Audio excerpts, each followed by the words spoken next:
I'm Joshua Hanlon here at San Diego Comic-Con, and I am joined by Justin and Arthur, and they're going to take us through the new DC Super-Villians game. So, Justin, if you want to introduce yourself here. Yeah, so my name's Justin Ramsden. I'm a designer in villains at LEGO, I'm super stoked to be here.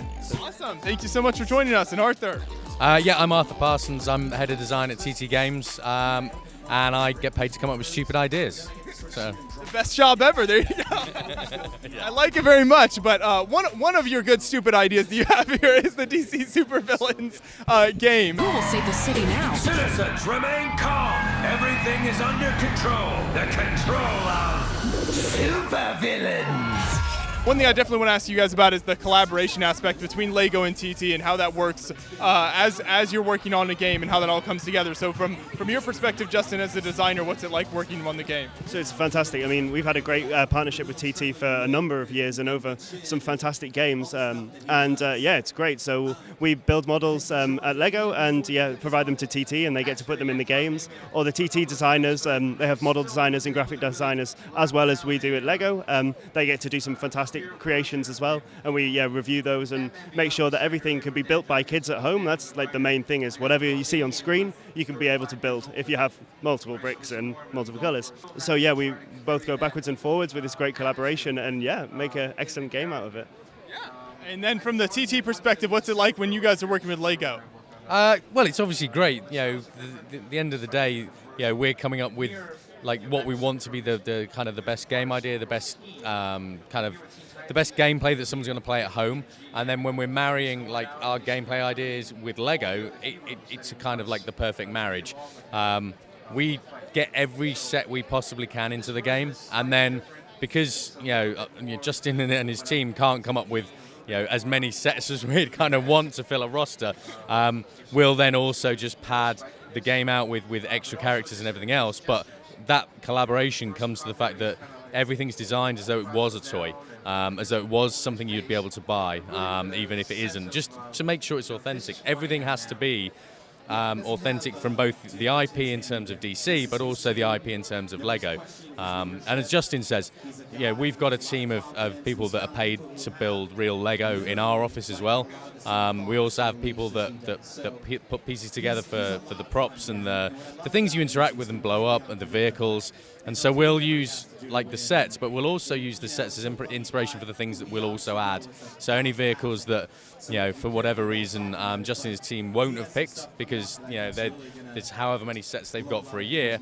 If we want 40 vehicles, we'll kind of make some up. But they all fit with exactly kind of the kind of boundaries that Justin and his team work with, in terms of the structural stability and the playability that a kid would expect. So it was a really nice collaboration there then. So Justin, are there any examples of sets you've worked on that people can find in the game if they play it?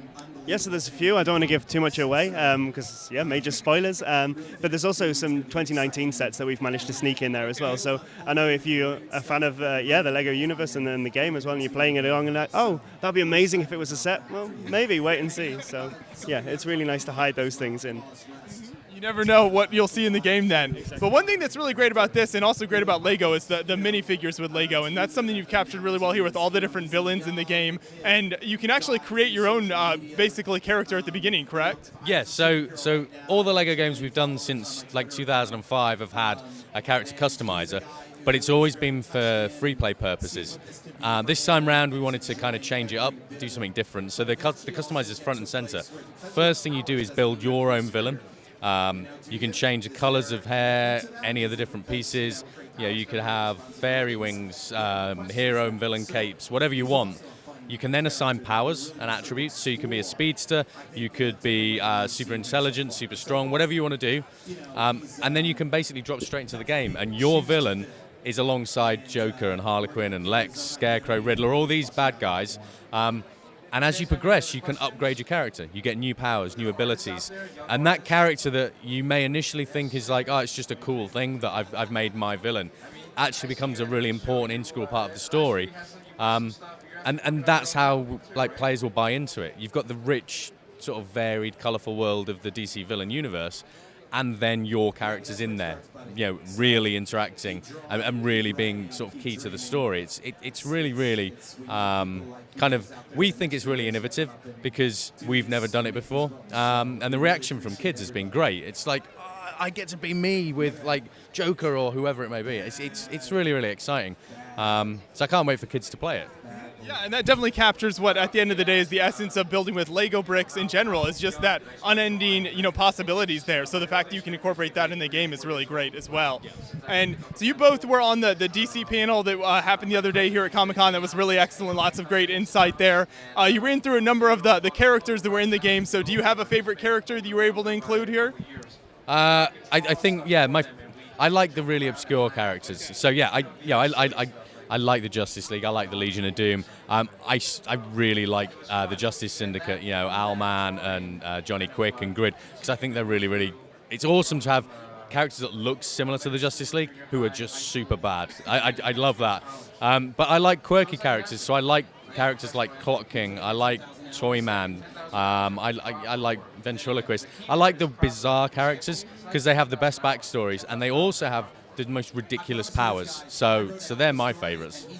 How about you, Justin? I really like the main man, Lobo. He's like my all-time favorite. But yeah, to get in these, as Arthur says, like crazy characters, especially that we put in the 2018 set, so like Killer Frost and Poison Ivy and stuff. It's just super nice characters that we've given a fresh look as well, for that people might not be used to, especially with like the Rebirth designs that DC have been doing. So we've updated the minifigures as well, so fans will be really excited to see those in the flesh or on digital versions. For sure. So then, Arthur, as you're working on these games, obviously that's all digital. Do you build Lego yourself as well? Do you enjoy building sets when you're working on the games?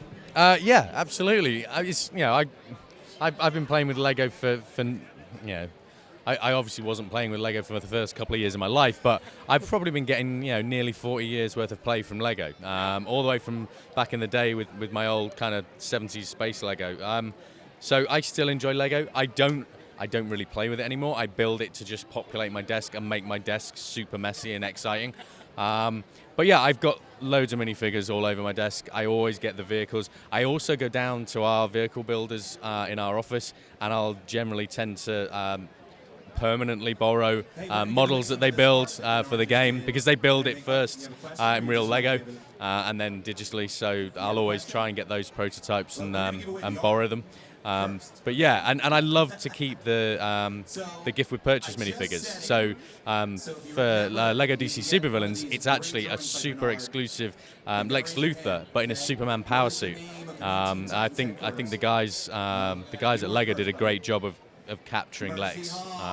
It's such a great outfit, and I think people are going to want to buy the game just for that minifigure. It's going to be super collectible.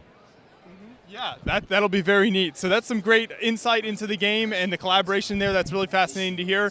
So when can people buy the game? October the 16th. The game will be out on Switch, PS4, Xbox One, and PC. You can pre-order it now. And depending on where you pre-order from, there's loads of cool incentives. So if you're in North America and you pre-order from the deluxe edition from GameStop, not only do you get the game and an awesome season pass, you'll also get a brilliant steel case, which actually has this artwork on it. Justin's modeling it for us. Yeah. This exact artwork in my chest. We tried to get Justin to model a steel box, but he wouldn't fit inside. But yeah, so you get an awesome steel box with this artwork on. If you pre-order, I think, from Walmart, you actually get early access to one of the character packs from the season pass. And it's one of those things. Just check with your local retailer wherever you are in the world.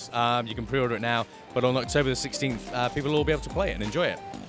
Yeah, very cool. Well, thank you so much for joining me here and giving us some more background into the game. Really appreciate it. Thank you. Thank you.